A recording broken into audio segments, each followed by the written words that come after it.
Hi everyone, मैं प्रिया और अपने चैनल पर आप सभी का स्वागत करती हूँ। चलिए देखिए दोस्तों, आज हम आपको बताएंगे कि जो महाभारत का युद्ध है ना? उसमें गुरु द्रोण की मतलब हत्या हो चुकी है, उसको हत्या ही बोलेंगे। कहते हैं कि अश्वत्थामा मारा गया लेकिन हाथी ये युधिष्ठिर के कहने पर जो गुरु द्रोण की हत्या हो जाती है। और देखिए कहते हैं कि निहत्थे पर वार नहीं किया जाता लेकिन उन्होंने अभिमन्यु के जब हत्या हो गई थी तो उन्होंने सारे नियम तोड़ दिए थे। चलिए देखिए आज हम बताएँगे आपको कि महाभारत के युद्ध में किस कारण और किस तरीके से अश्वत्थामा ने ब्रह्मास्त्र छोड़ दिया था। महाभारत के युद्ध में द्रोण पुत्र जो अश्वत्थामा थे, उन्होंने ब्रह्मास्त्र का प्रयोग करके जगत में हलचल मचा दी थी। कौरवों की ओर से लड़ रहे द्रोण, भीष्म, अश्वत्थामा और जयद्रथ को मारना तो लगभग नामुमकिन था। परंतु श्री कृष्ण जिसके हाथ हों, मतलब श्री कृष्ण जिसके साथ हों, वह सब वहाँ सब कुछ संभव हो सकता है। कुरुक्षेत्र के युद्ध के अंत के बाद द्रोण पुत्र अश्वत्थामा ने जो अस्त्र छोड़ा था, वो बहुत भयंकर था। चलिए जानते हैं कि वो क्यों छोड़ दिया था। कुरुक्षेत्र के युद्ध में जब द्रोणाचार्य से यह झूठ बोला गया कि अश्वत्थामा मारा गया है, तो गुरु द्रोण को पहले तो विश्वास ही नहीं हुआ, क्योंकि पता था कि उनका पुत्र तो अजय अमर है, जिसे कोई मार ही नहीं सकता। तब युधिष्ठिर से इसकी पुष्टि करना चाहिए, तो युधिष्ठिर को पता था कि अश्वत्थामा नहीं मारा गया है, बल्कि इसी नाम का एक हाथी भीम द्वारा मार गिराया गया है। चूँकि युधिष्ठिर हाथी को भी मरते या मारते हुए नहीं देखा था, अतः वे झूठ बोलने को तैयार नहीं थे। द्रोणाचार्य के पूछने पर उन्होंने कहा कि हाँ, अश्वत्थामा मारा गया है। युधिष्ठिर के इतना ही कहने पर श्री कृष्ण अपना शंख बजा देते हैं, जिसके शोर से द्रोणाचार्य युधिष्ठिर द्वारा जो आगे वो बातें कह पाते हैं, वो सुन ही नहीं पाते। वो कहने वाले थे परंतु वह हाथी था या वह या कोई और, यह मैं नहीं जानता। गुरु द्रोणाचार्य का जो आखिरी शब्द हाथी सुन ही नहीं पाए और उन्होंने समझा कि उनका जो पुत्र था वो मारा गया। यह सुनकर उन्होंने अस्त्र शस्त्र सब त्याग दिए और युद्ध भूमि में आंखें बंद कर शोक में डूब गए। यही मौका था जब द्रोणाचार्य जो थे वो निहत्थे हो गए और उसी समय जो द्रौपदी के भाई धृष्टद्युम्न थे उन्होंने तलवार से उनका सिर काट डाला। जब यह बात अश्वत्थामा को पता चला कि मेरे पिता को छल से मारा गया है, तो उनसे क्रोधित होकर पांडवों के समूल नाश की शपथ ले ली। क्या शपथ ली थी? अपने पिता के मारे जाने पर अश्वत्थामा जो था वो बदले की आग में जल रहा था और उसने पांडवों का समूल नाश करने की प्रतिज्ञा ली थी।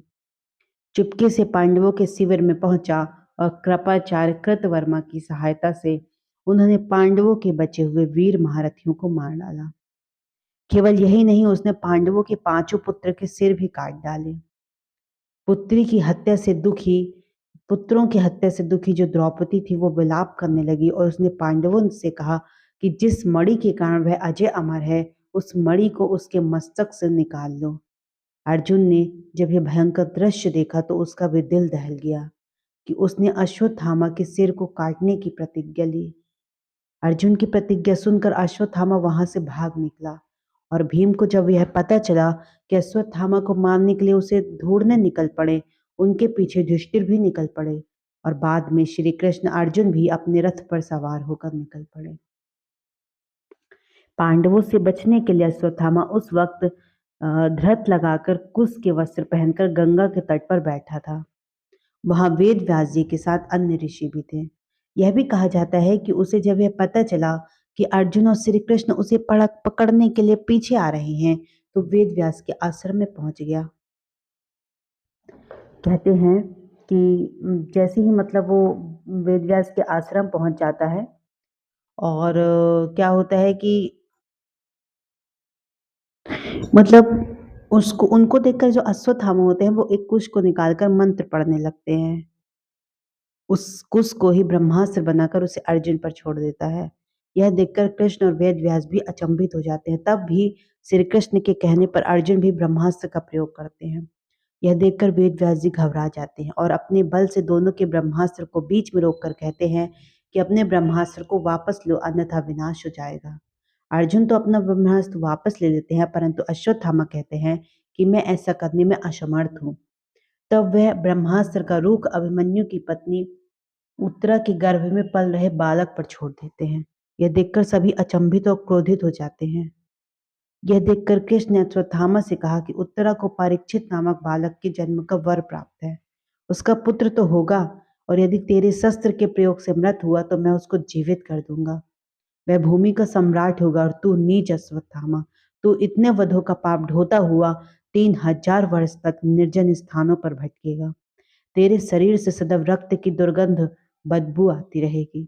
तू अनेक रोगों से पीड़ित रहेगा। वेद व्यास ने श्री कृष्ण के वचनों का अनुमोदन किया। तब अश्वत्थामा ने कहा कि हे श्री कृष्ण, यदि ऐसा है तो आप मुझे वह मनुष्यों में केवल व्यास मुनि के साथ रहने का वरदान दीजिए, क्योंकि मैं सिर्फ उनके साथ ही रहना चाहता हूँ। जन्म से ही अश्वत्थामा के मस्तक पर एक अमूल्य मणि विद्यमान थी, जो कि दैत्य दानव अस्त्र शस्त्र व्याधि देवता नाग आदि से निर्भय रखती थी। कहते हैं गुरु द्रोण के जो पुत्र थे वो अश्वत्थामा ने ब्रह्मास्त्र का प्रयोग किया था, जिसके चलते इतना जोर धमाका हुआ कि गर्भ में पल रहे शिशुओं तक की मौत हो गई थी। मोहनजोदड़ो में कुछ ऐसे कंकाल मिले थे जिसमें रेडिएशन का असर होने की बात कही जा रही है थी। महाभारत में सैप्तिक पर्व से 13वें से 15वें तक ब्रह्मास्त्र के परिणाम दिए गए हैं। यह परिणाम ऐसे हैं कि जैसे कि वर्तमान में परमाणु अस्त्र छोड़े जाने के बाद घटित होते हैं।